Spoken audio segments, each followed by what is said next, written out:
WHO-TV is experiencing technical difficulties beyond our control. Please bear with us, and we will return to normal programming in a moment.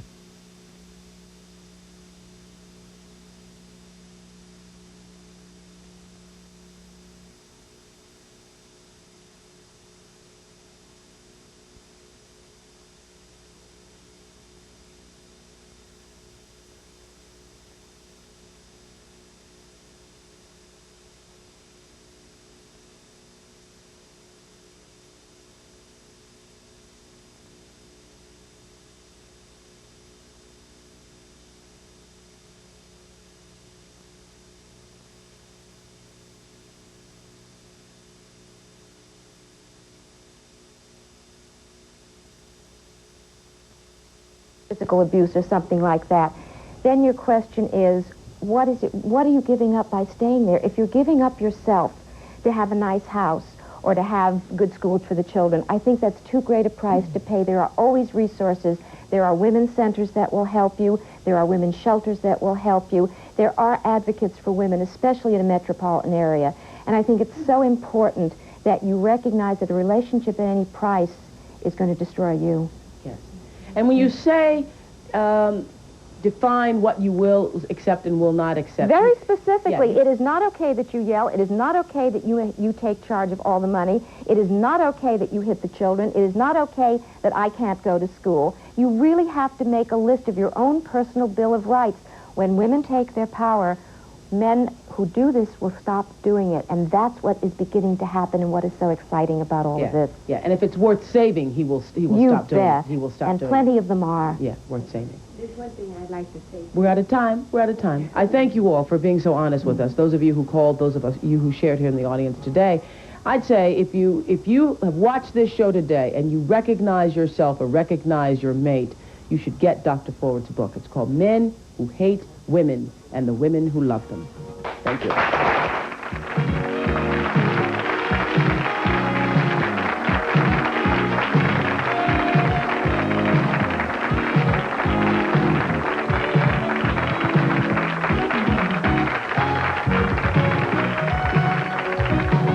For written transcripts, send $3 to Oprah Transcripts, 2 John Street, New York, New York, 10038.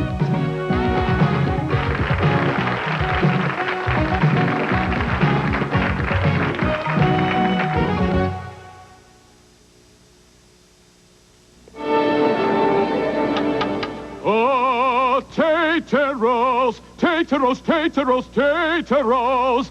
Tateros this, tateros that. Oh, the harmonious sounds of great taste and versatility. Yours with delicious, all-natural tateros. The all-round hash brown. Tateros, and they taste good plain. Taste new golden crispy tateros. The all-round hash brown.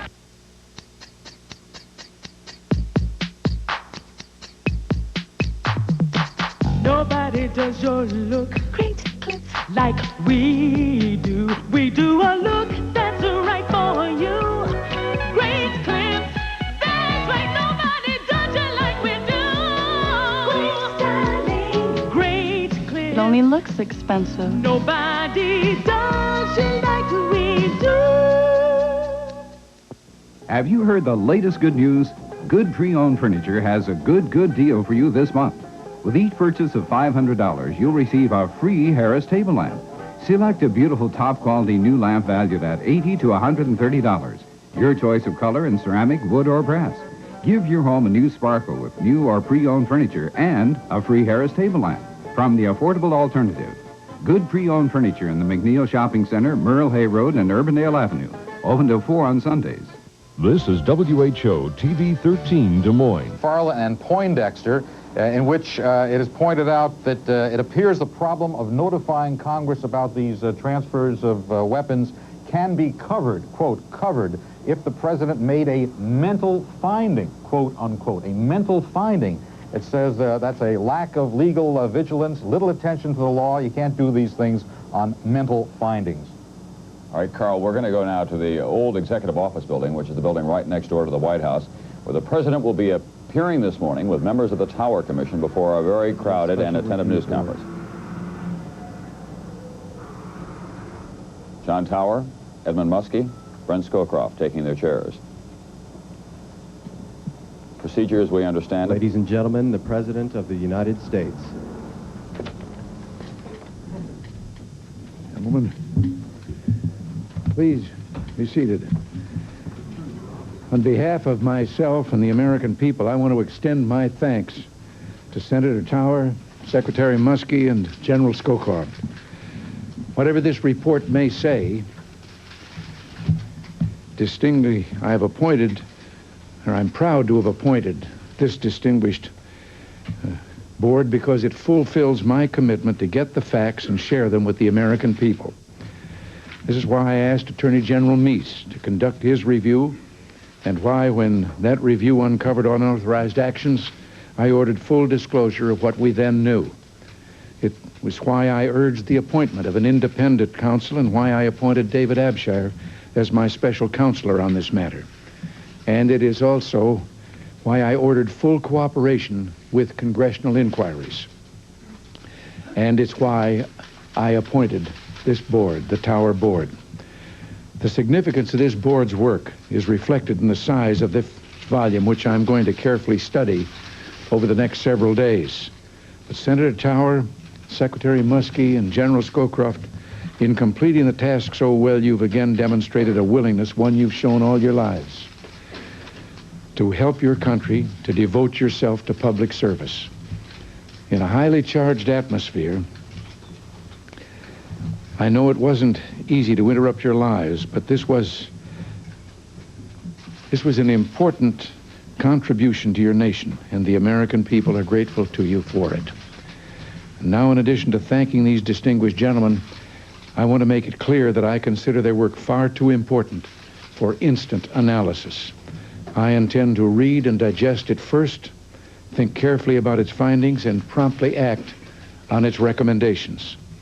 Next week, I will address the nation and give the American people my response to this report. But I pledge to the American people today that I will do whatever is necessary to enact the proper reforms and to meet the challenges ahead. I want to thank the members of the board again. And now, John, I'm sure there will be a few questions for you. Mr. President, have you had second thoughts about sharing these arms with the Iranians? Are you leaving? Have you thought about Will it? Donald Reagan, the board will Donald Reagan, sir, will Donald Reagan be leaving as your chief of staff?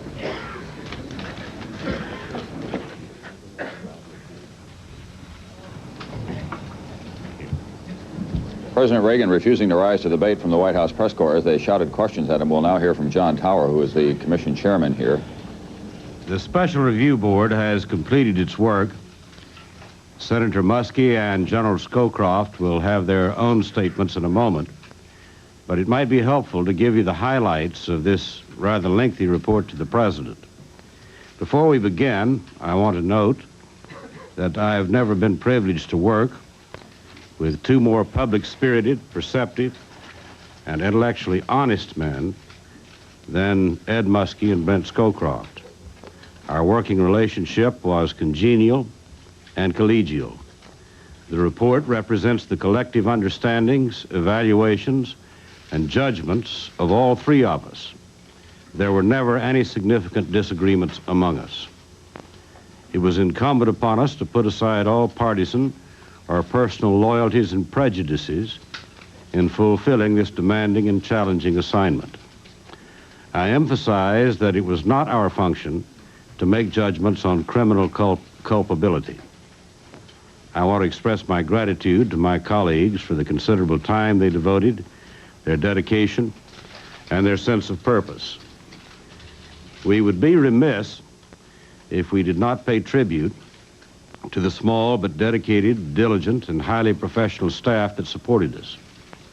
Under the circumstances of deadlines and our expectations, they put together a product I consider to be remarkable.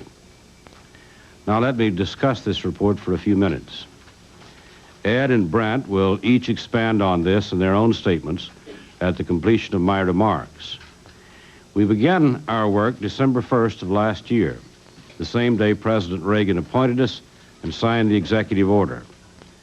The President, in the executive order, asked all departments and agencies to cooperate with us. When President Reagan appointed us, he urged that all the facts come out on the Iran Contra matter. The President wanted us to examine this matter, to find lessons for the future so that it can be put right. We considered the development of the NSC system over time.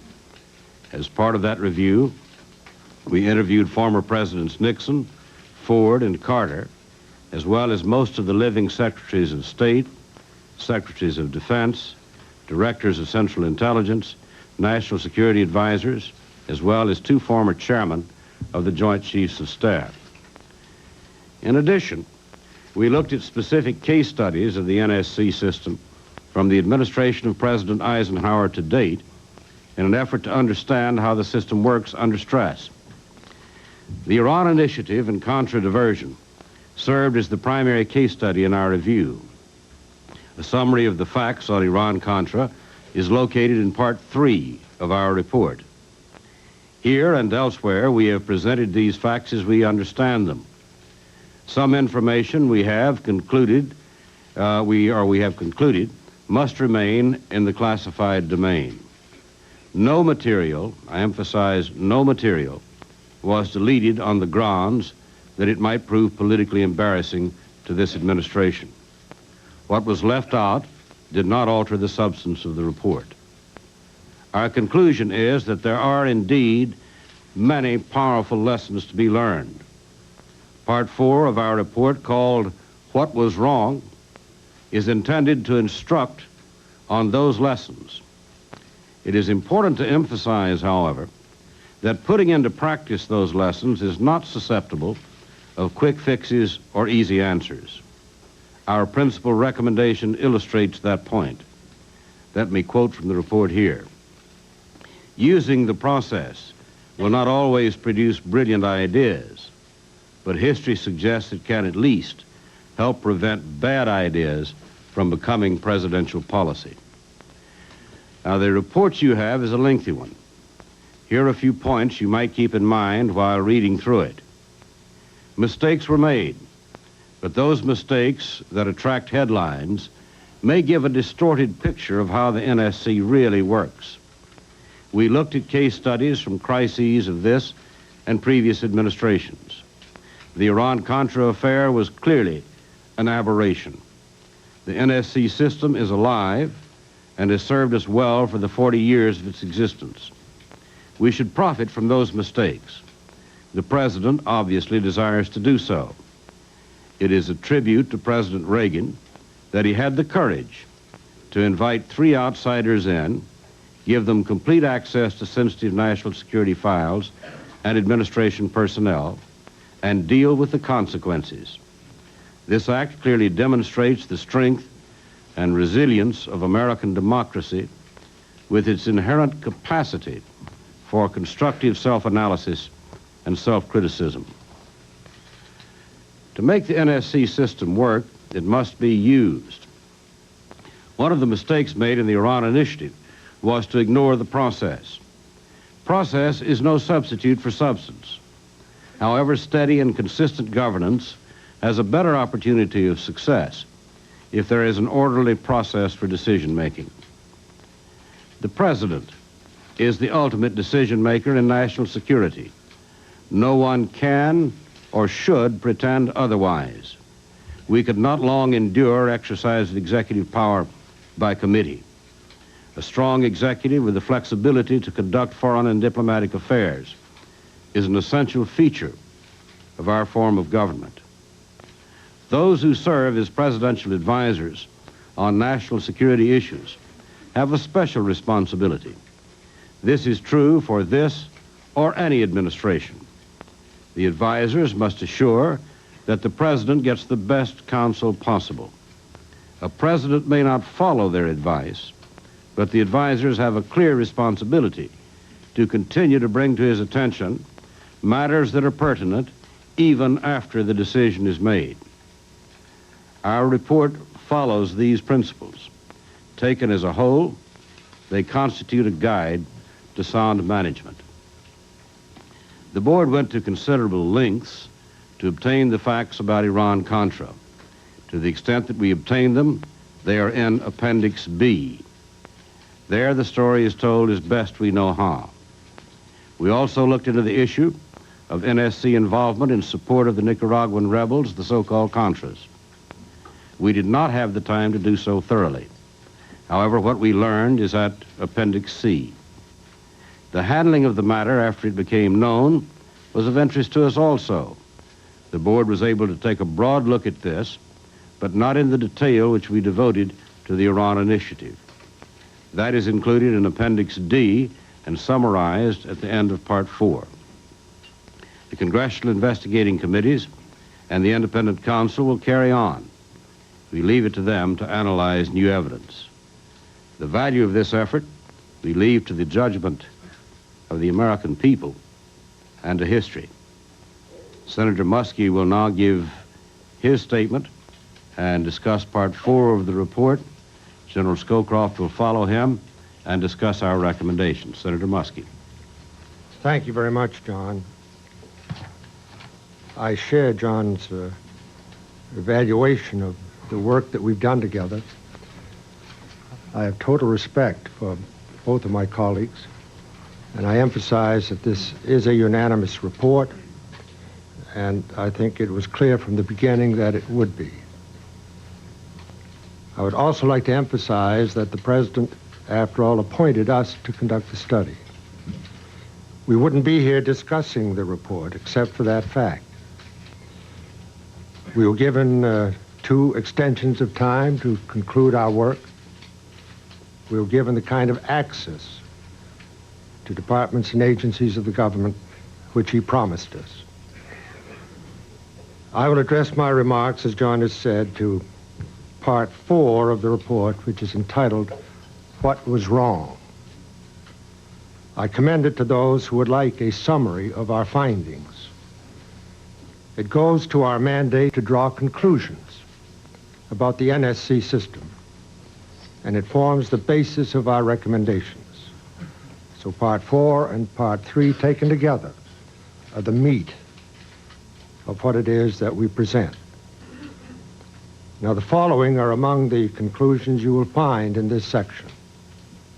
Item: the Iran initiative was handled almost casually and through informal channels, always apparently with an expectation that the process would end with the next arms for hostages exchange. And of course it did not.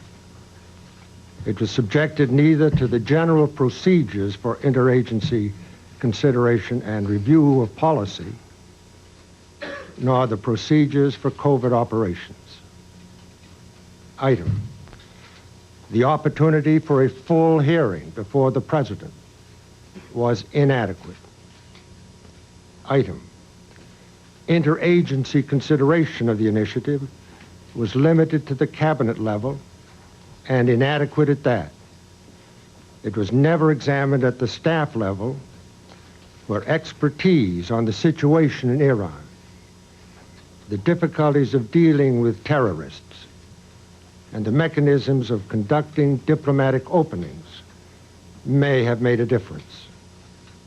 Item: intelligence analysis could also have provided an independent evaluation of the Israeli proposals, a systematic vetting of those engaged as intermediaries, and a thorough examination of the effect of the initiative on the balance in the Iran-Iraq war. Item: insufficient attention was given to the implications of the NSC staff having operational control of the initiative rather than the CIA. Item: concern for preserving the secrecy of the initiative provided an excuse for abandoning sound process. Item: the informality of the initiative meant that it lacked a formal institutional record and informed analysis. The result was that we were too often dependent on mere recollection instead of a clear and complete record.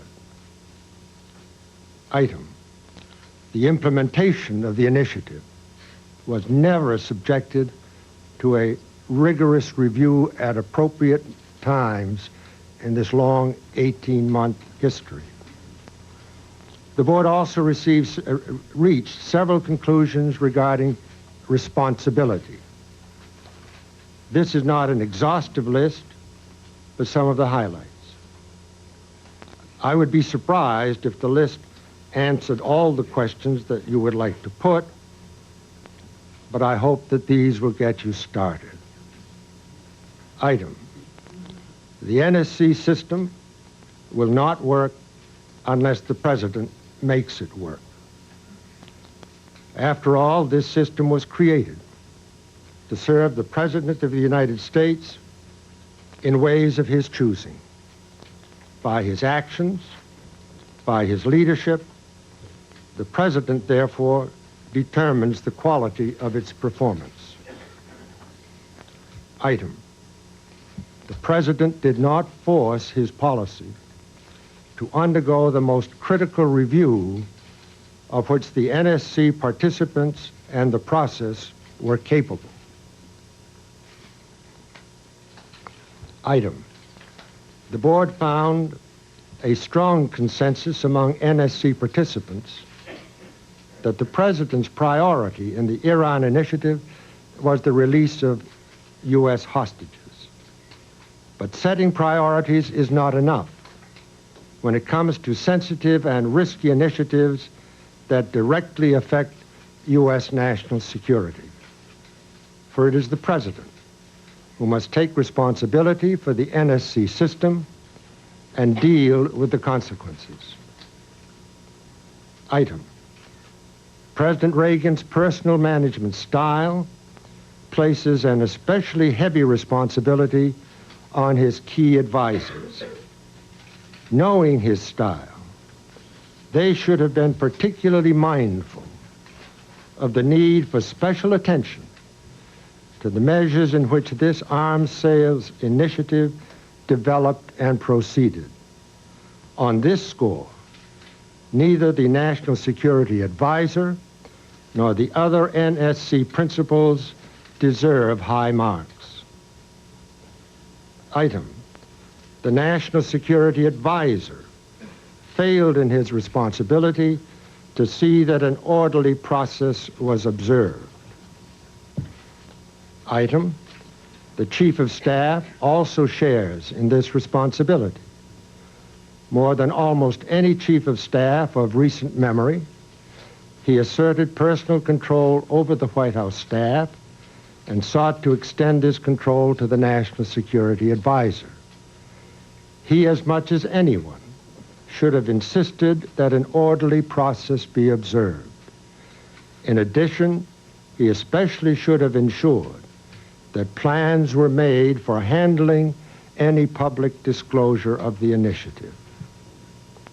Item, given the importance of the initiative, Secretary Schultz and Secretary Weinberger, while indicating their opposition, distanced themselves from the march of events.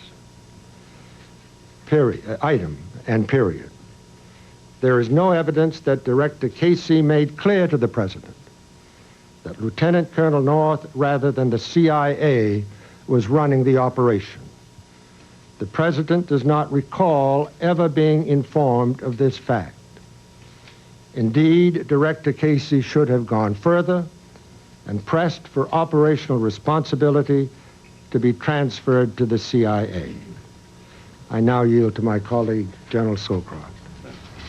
By way of echoing John's and Ed's introductory remarks, let me just say that I consider we operated not in a bipartisan, but a nonpartisan fashion.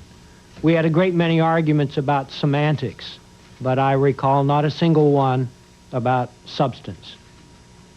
As for our staff, who work days, nights, weekends, and holidays, they bring honor to the term staff or bureaucrat, as the case may be. The country owes them a major debt of gratitude.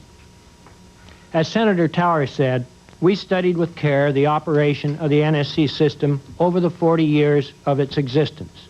As far as we know, we're the first such official study to have focused exclusively on this institution. People tend to forget what the National Security Council system is all about.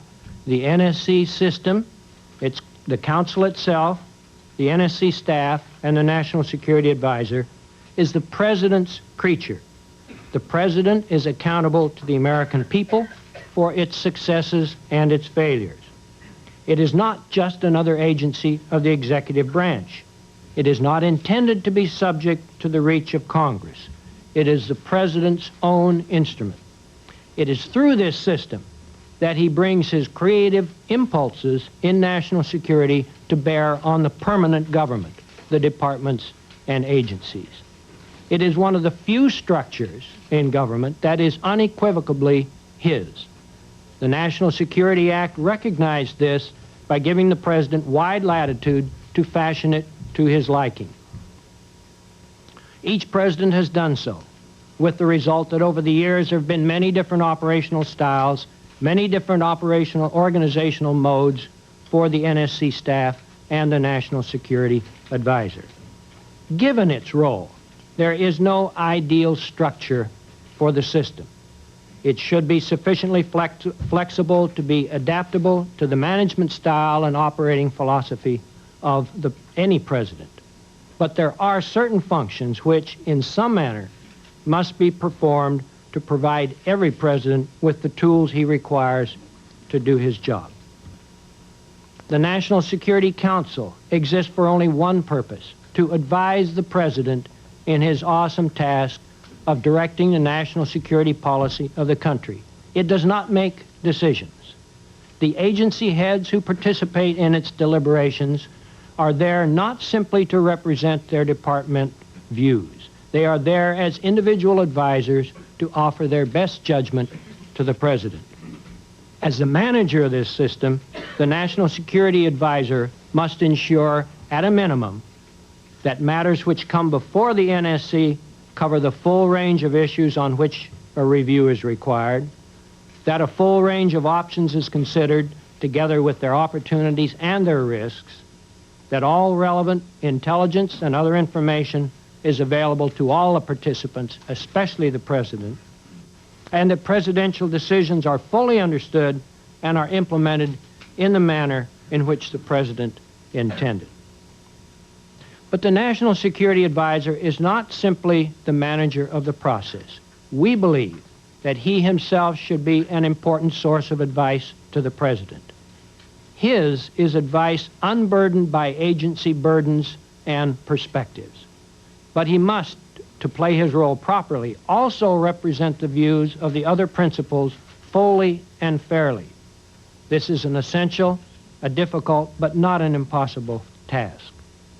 The NSC staff which serves the National Security Advisor and the President should be small, highly competent, and experienced in policy making. It should be able neither to substitute for nor to duplicate the work of the agencies. It should not undertake operational functions except in the rarest of circumstances. Even then, that should be done only at the express direction of the President. Following a judgment, there are no feasible alternative ways to accomplish the task. We have described in the report a very general model of an NSC system to serve any president. We do not believe any amendment in the provisions of the National Security Act dealing with the structure and operation of the NSC system is required or is desirable. The Iranian affair, of course, has led to concerns for which legislative remedies have been suggested. One is Senate confirmation of the National Security Advisor. Our report cites several troubling aspects of the performance of the National Security Advisor. However, this is the President's problem, not that of the Congress. And confirmation would introduce a number of new difficulties which we believe would be damaging. Another is a ban on an operational role for the NSC staff. We are opposed to the staff having such a role. Rather than a legislative proscription, however, we believe that If an operational assignment to the NSC staff appears essential, it should be undertaken only after explicit approval by the President. Our analysis of the Iranian affair, as Senator Muskie has stated, indicates to us that the problem at the heart was one of people, not of process. It was not that the structure was faulty, it is that the structure was not used. The President is a powerful figure under the Constitution. The objective should be to give him tools which will help and not inhibit the performance of his tasks.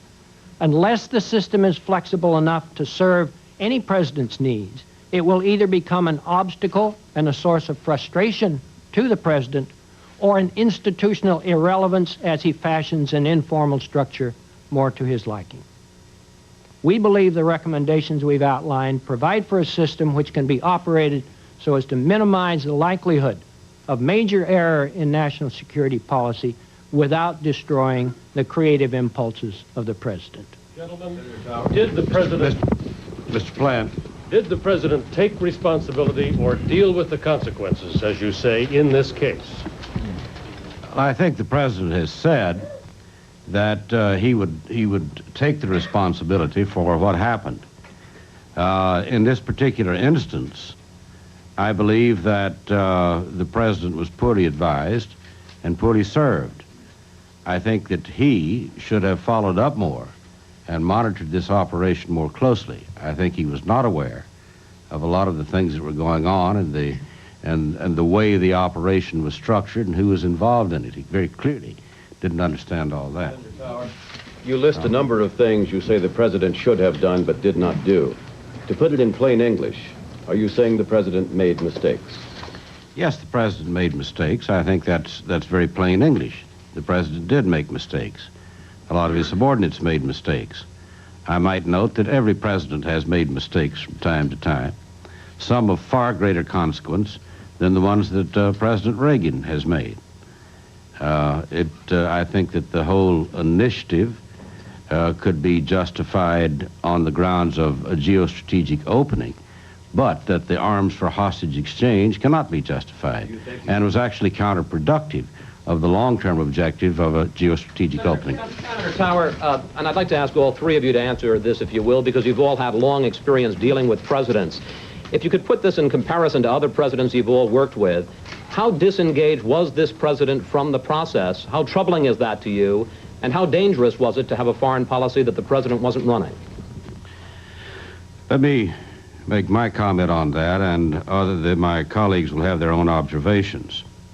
President Reagan has a particular type of management style of delegating authority.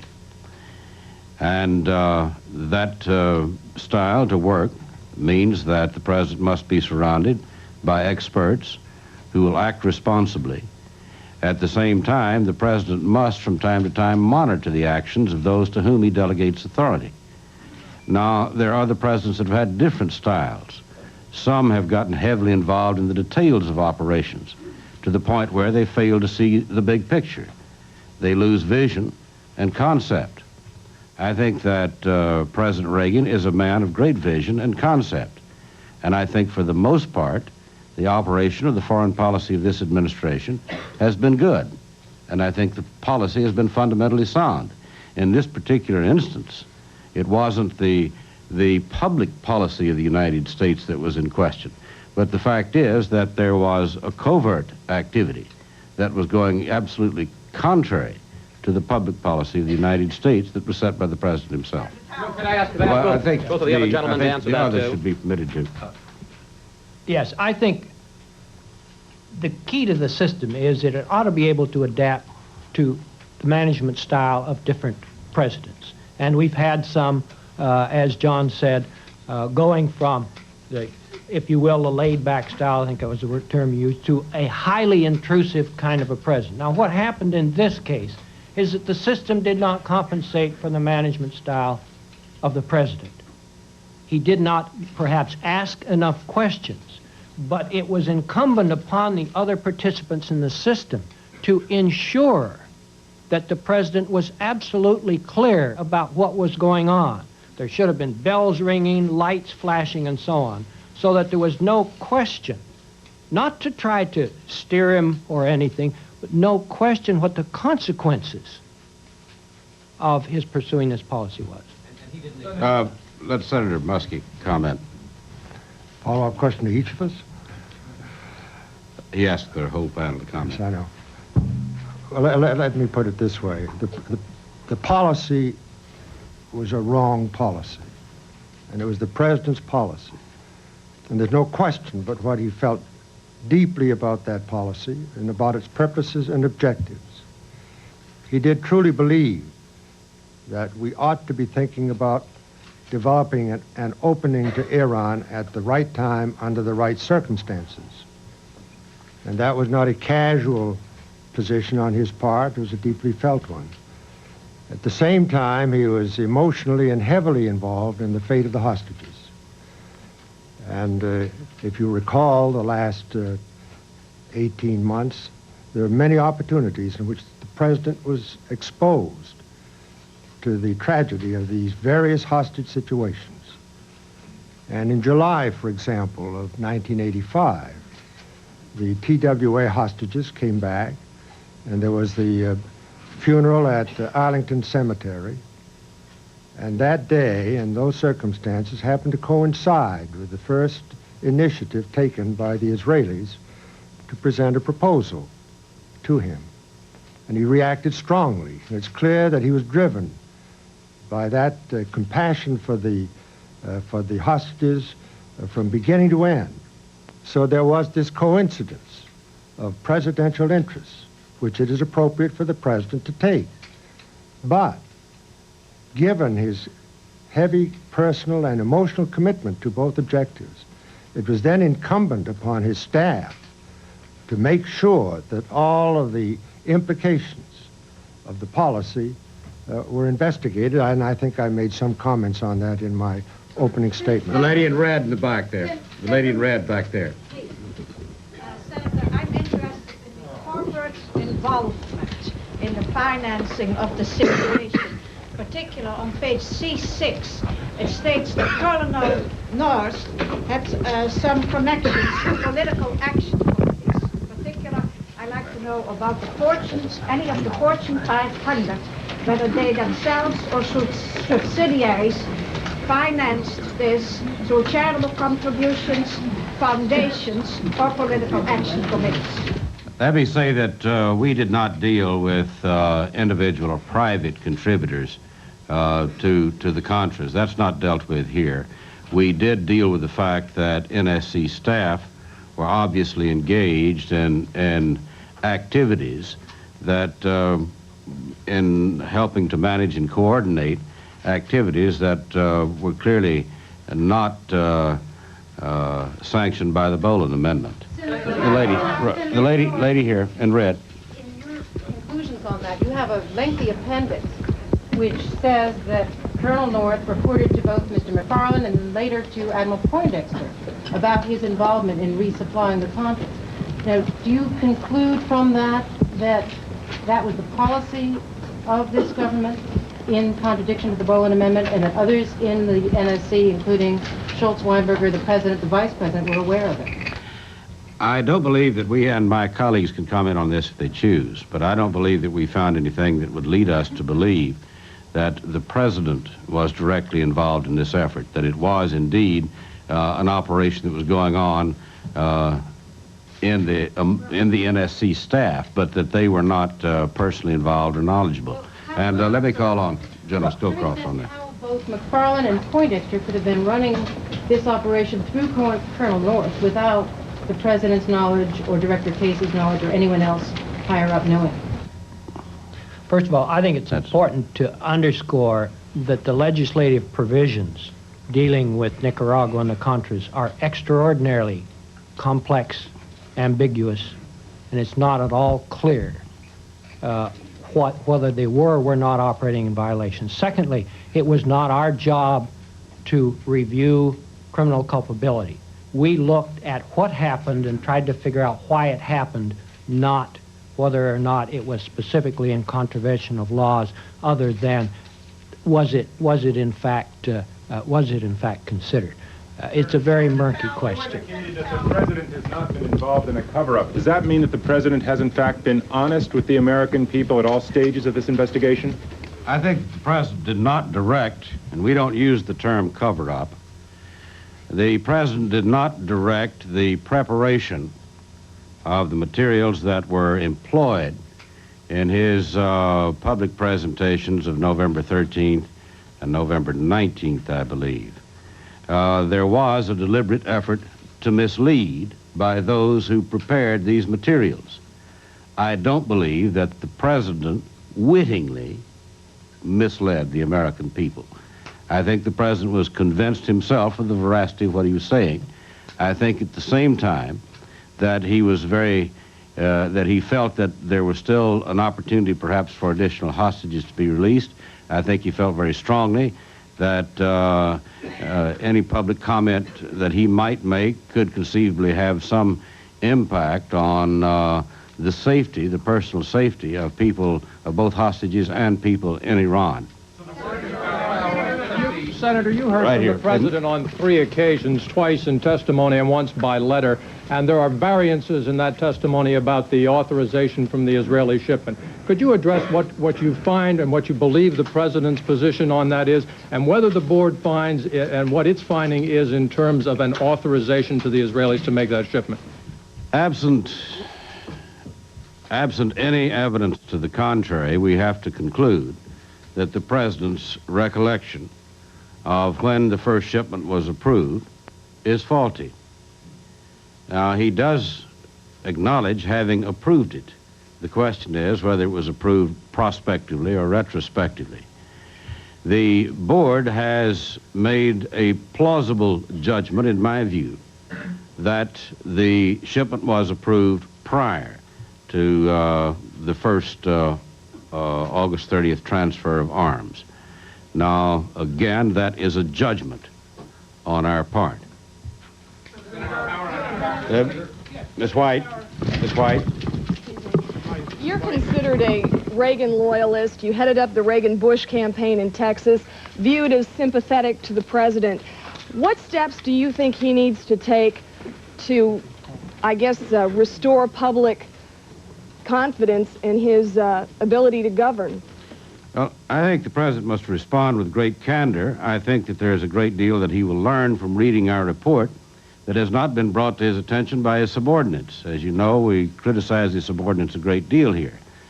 Even though I have been a supporter of this president and still regard myself as a supporter of this president, I'm not going to give public advice on how he should handle it. You painted a rather damning picture of the top 8 that surround the president. Mr. Casey, Poindexter, North, that many of them misled the president, did not do their jobs, basically. The nation's been through a nightmare before in terms of White House staff. How can this not happen again? Well, I don't think that you can guarantee that mistakes will not be made in future. What happened here was a failure to use the process that was available to the president. The failure to follow guidelines that had already been set down by this administration in a classified document in January of 1985. Had the prescribed system been followed, probably all of this would not have happened. But one thing is very, very clear, that members of the system who were privy to what was going on failed the president. They failed to advise him. They failed to insist on periodic review. They failed to expose him to expert judgments and briefings on matters that he should have been made privy to, because the president clearly didn't understand the nature of this operation, who was involved, and what was happening. Were there any heroes at all in this? We've read parts of this, and you're pretty critical of almost everybody, including the president. Did anybody do his or her job? Did anybody blow the whistle or attempt to? Is there anything good in here? We're not in the business of either determining criminal culpability